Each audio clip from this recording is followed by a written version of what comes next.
The last episode will discuss the speculative design methods for citizen engagement in smart cities research, a publication that was the result of the data empowerment in the Smart City project. The episode will touch upon these speculative design methods and how these methods can contribute towards citizens' right to the smart city.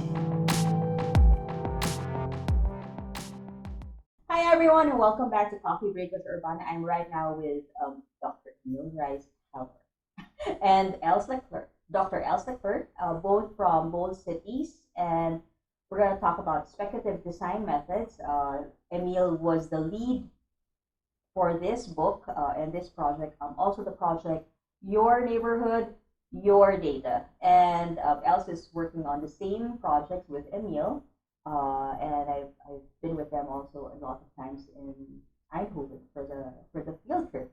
So we're gonna talk about this one, and thank you guys for being here and having tea with me.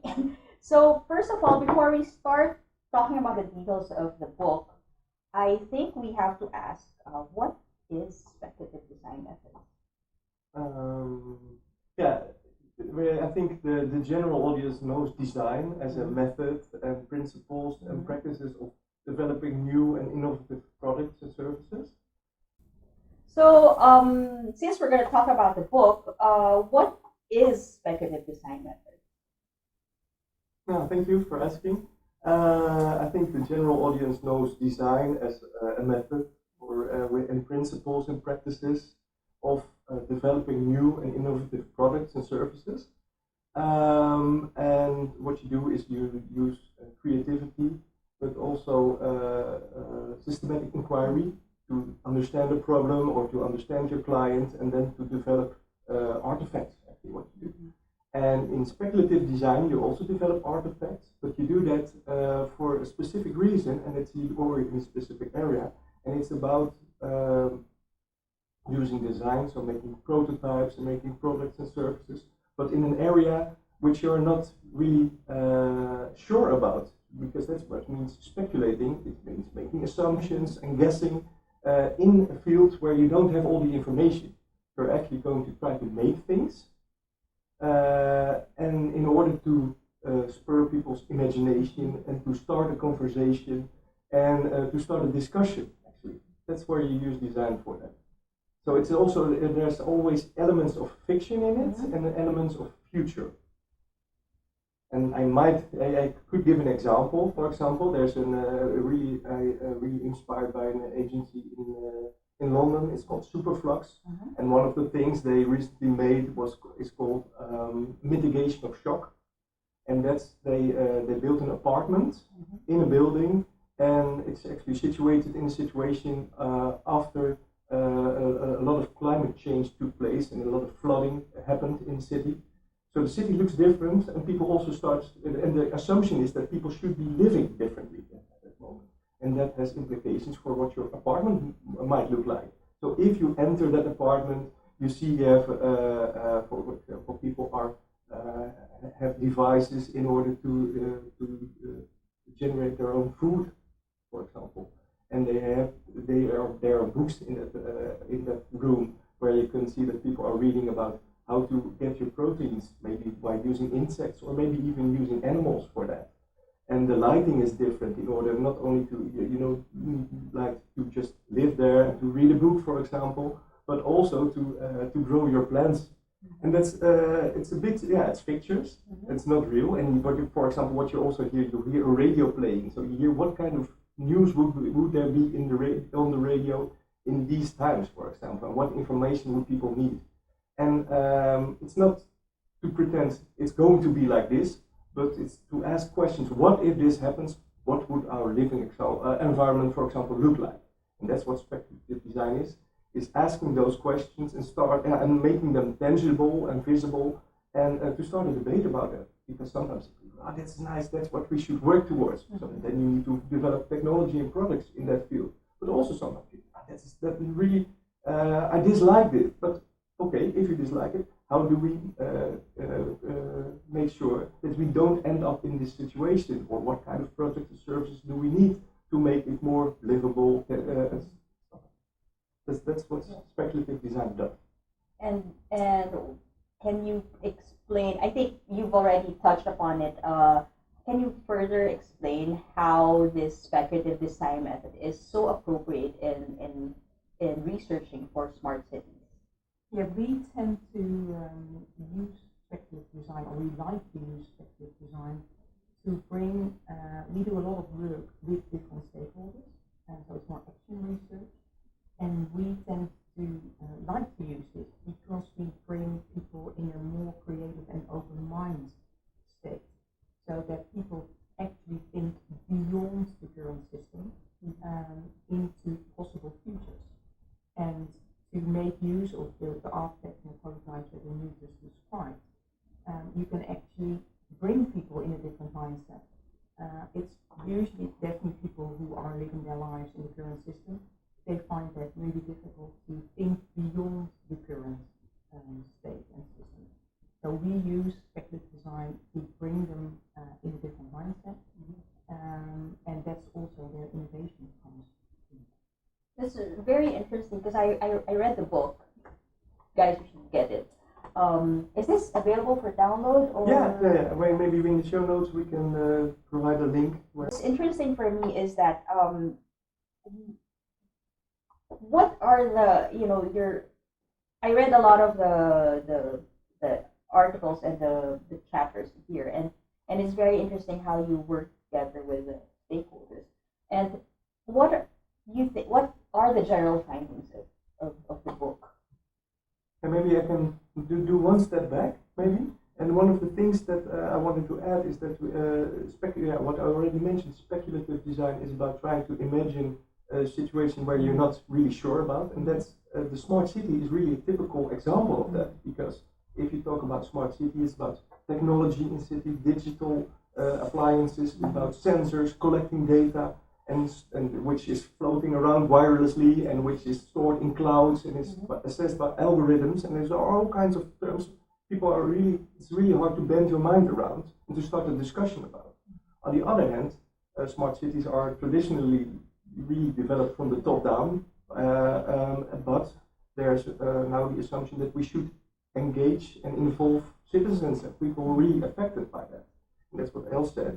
If you want, we are not completely sure how to do that, how to involve them in such a complex, around such a complex issue.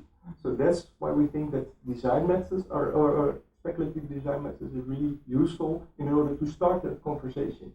And the booklet it's not written by us, of course. We wrote certain chapters in it, but we invited a few other researchers who have the same challenges, and we asked them to describe what methods they used in order to engage people in their research, and to do research on the smart city beyond just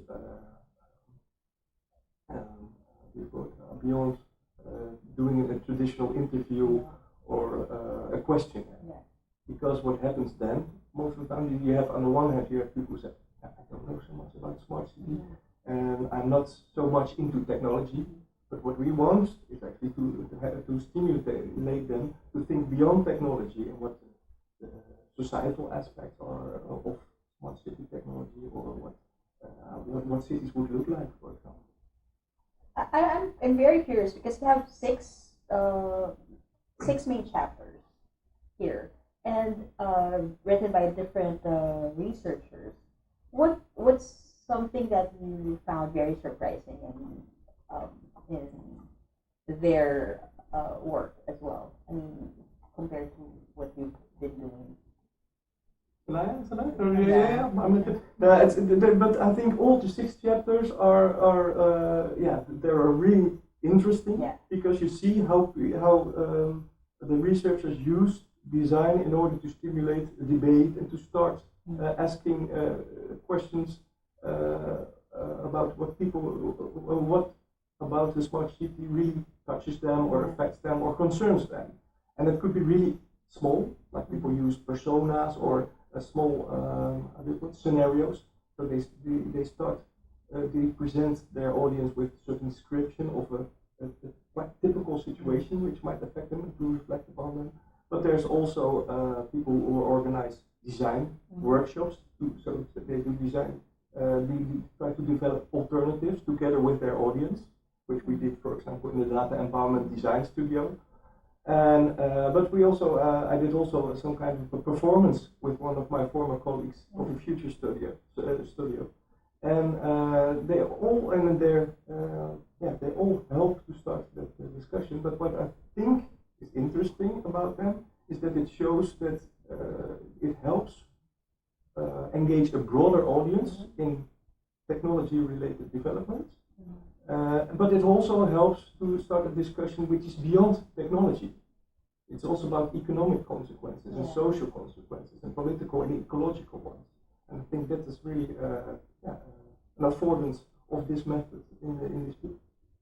Yeah, and I agree with that. I think what we found out the Data Empowerment Design Studios that we did, that we started with the assumption that it's about the smart city and about technology and about digitalization, but that actually is not, that it doesn't live with people so much. So it's too abstract for them. So we want to empower them usually to be able to use data in their daily lives and to make a collective assumption of that. But actually they find that quite abstract. So for them there are more pressing methods and like things as the economy and sustainability. So they actually see datafication and digitalization, if they think about it, more as a means than as an objective that they should aspire to. And they also happen to see, and that also came out of the Your Data, Your Neighborhood game that we played with so many people, that they also find it something that they have no influence on, that they think it's something intangible that they can't influence themselves. It just happens to them. I think you mentioned about your neighborhood, your data, and as I understand, there is this phrase called the citizens' right to the smart city. What do you really mean by that? Yeah, the right to the smart city or the right to the city is a concept that was first introduced by Henry Lefebvre, a French philosopher, and he meant both the individual right to a space in a city, but also the collective right to be part of a process to make the production of space possible. And the right to the smart city is, I think, first coined by Rob Kitchen, which could be, I think you could interpret it in two ways. So you could think that digitalization and all the internet things that we have at the moment, that makes democracy more inclusive, because more people, that's an assumption, more people can be part of the process, because from anywhere, from whatever state you are, you can exercise your public rights. So then it is a sort of enabler, so the right to the smart city. But you could also see it as a sort of statement, because of course not everyone has this access to the smart city yet. Whereas maybe it should be universal right that everyone does have that access to this smart city. So it's interesting that you brought Henry Lefebvre in this conversation and saying that that actually is anchored on that idea of the right to the city. What's your take on this, Emil? We try to use the concept of the right to the city because one of our objectives with the Center of Bold Cities is to do research in what we call data empowerment. So that means that we do not take digitization and datafication of public space as a given, but we try to do research into how we could empower people, or the people who are really affected by those developments in the city. And one of the aspects of that right to the city is that you are not only encouraged to or you don't only have the right to appropriate space and to think about the development of your city, but also there's there's literally in it that you are allowed to think about your future city.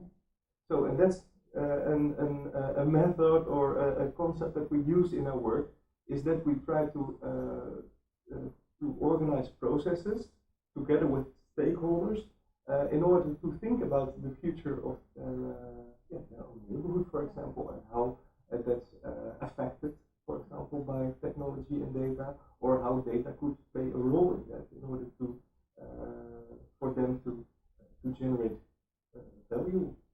And then we start by working from the values and concerns that the people actually have around a certain topic or in a certain neighborhood. And how can speculative design methods contribute to this concept of right to the city? We just finished one of those data environment design studios, and in this design studio we did the first one, which is described in the book, was about last mile logistics. So that concerns a lot of data and also visualization.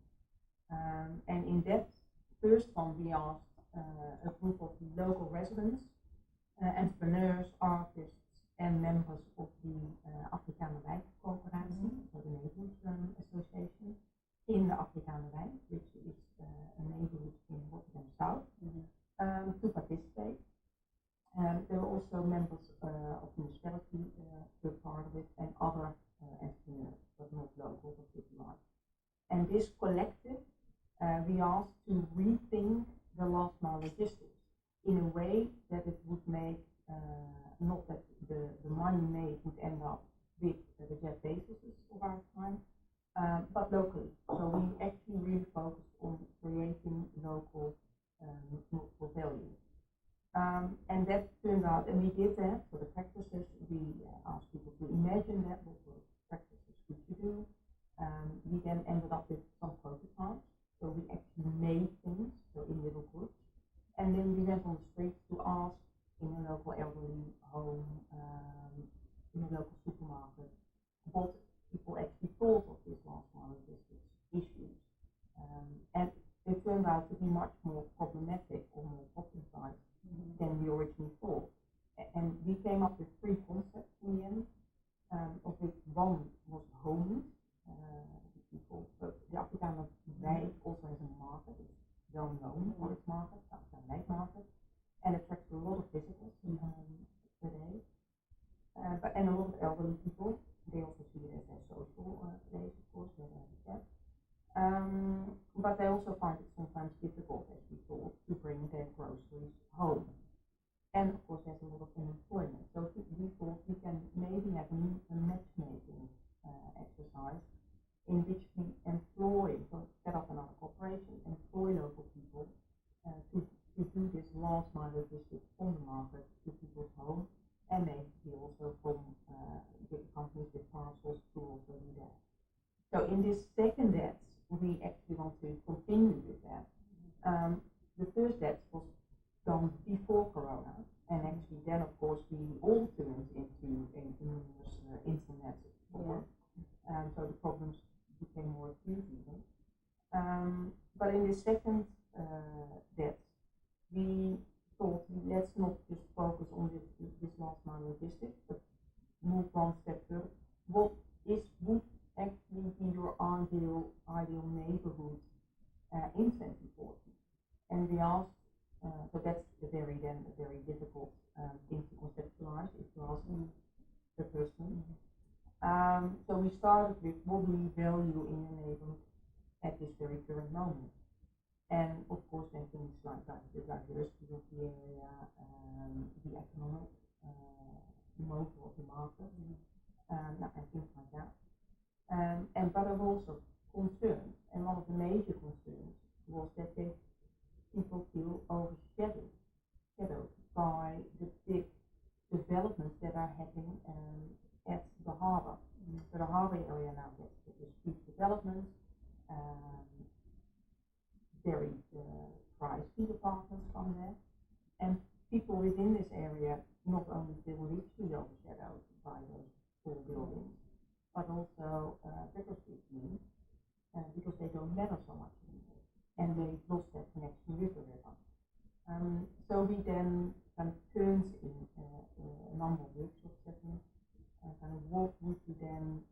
created this neighborhood, to how do we envisage what the future is like.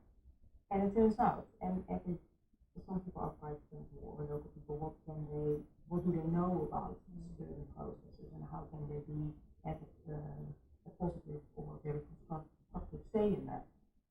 And these people, to our amazement, came up with hugely radical ideas. So they said, we don't have any private gardens anymore.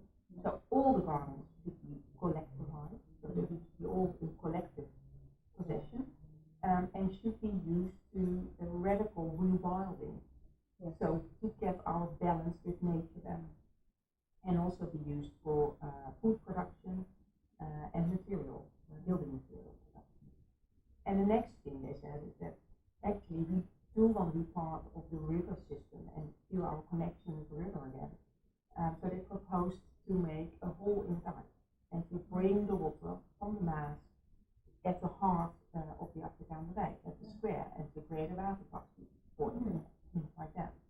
And the third was about living, and they said it is very much investment driven, they feel, and they also feel that the neighborhood is changing because of all the lack of housing and all the poor housing policies that we have at the moment. So we must reorganize that. So not just we can live here, but also our children and our children's children. So they want to future-proof the possibility of living in the Afrikaner Dijk. So I think with those design methods that we use, we suddenly have this whole set of quite radical ideas and also visualizations of how the future neighborhood should look like. I think from what you're saying, I gather that the speculative design methods, the strength of it is really, as you guys said, is stimulating the creativity and increasing connections with the stakeholders. But then I also wonder, are there any limitations to doing a speculative design method research? And of course there are limitations, and but what I also wanted to add is that you see that making a letting the water flow in a neighborhood is quite radical. But on the other hand, that's speculation. It means that we want to have another connection with nature and with the economy, and then you can start thinking about the technologies that we have and how they could support those neighborhoods, the people in the neighborhoods, in order to facilitate collective housing and collective use of public space. But to get back to the question of the limitations, now we start to think about those developments and how technology could be used, and we see that in other chapters as well. One is about technical experts. They say, normally we only started to think from the possibilities of technology, but we also have to, if we implement that in houses, we also have to think about the people living there and what's going to happen with the data. So it really, it's literally a quote in there where a person says, it really changed my mind.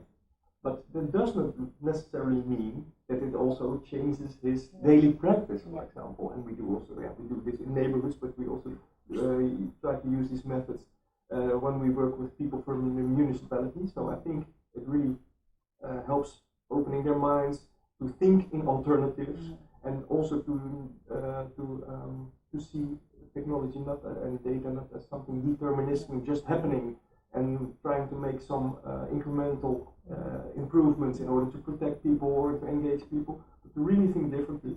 But on the other hand, we also we at the university and the people in the municipality and the technical experts here, we also work in a specific context, which does not always allow us to change radically at this moment in time. So it takes time to not only to change our thinking, but also our practices, and I think that's another big challenge, and that's something that we're trying to touch upon in our work and in our research as well. But I think the beauty of this is that at least we have one step.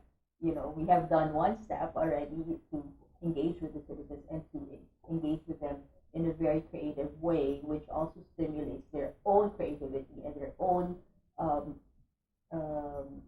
innovative design or thinking. So I think that's a good direction.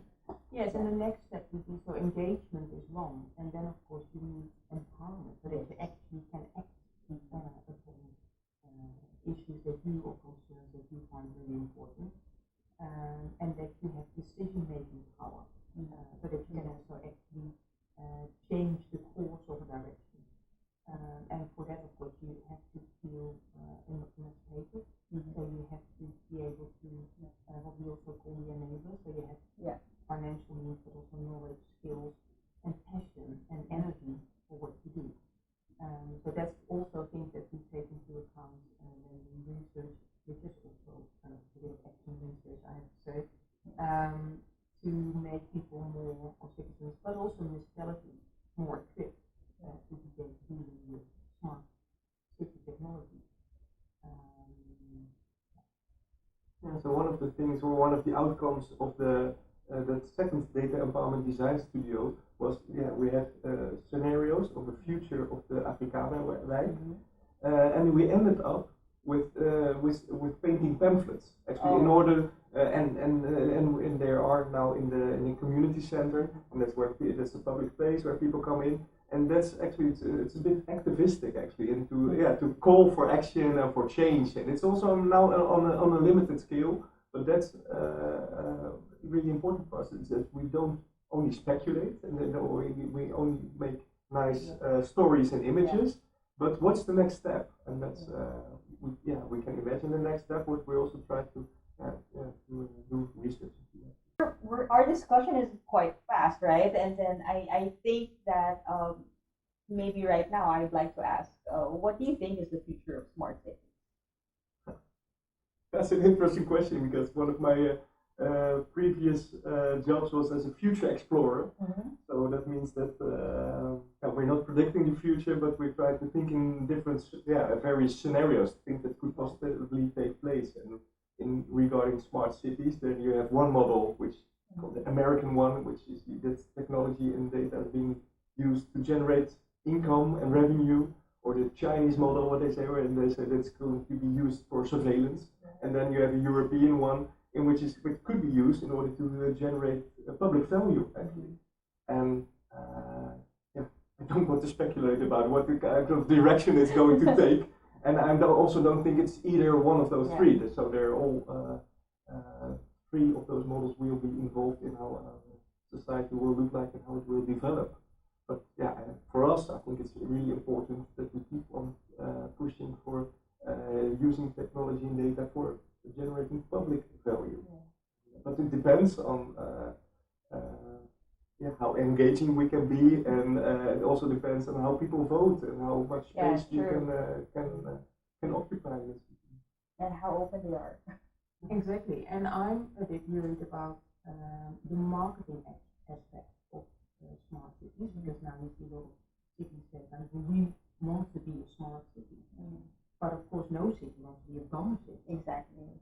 So this smart is then really, so what we see as a concept is about the digitalization and the datafication of cities, and how you can actually use their data as a means for well-being of people. Might not be the case with municipalities. So they might see it as their overall objective, just to become smart. Whereas I think a real smart city focuses on the well-being of their citizens, and also in relationship with other citizens in the rest of the world, and also to be in balance with nature.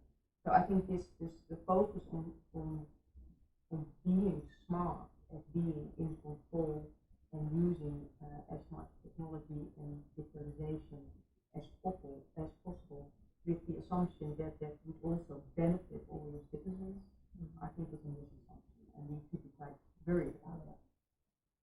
Which is, I think, goes to our last question, which would be, what do you think, what message can you give to the younger generations always into their technology? Exactly. And they should be, I think, quite critical by using new technologies and inform themselves. So do engage with what's happening, do inform yourself, and position yourself in a critical way in the debate, and not perceive it as something that's happening to you and that you don't have any influence on. So actually become a little bit more critical about it would be my advice. I like that. Yes. And how about you, Emil? Yeah, I think that's a good summary, and it also really relates to the booklet, because in all of the chapters people start from working from the assumption that or from the situation in which technology plays an important part.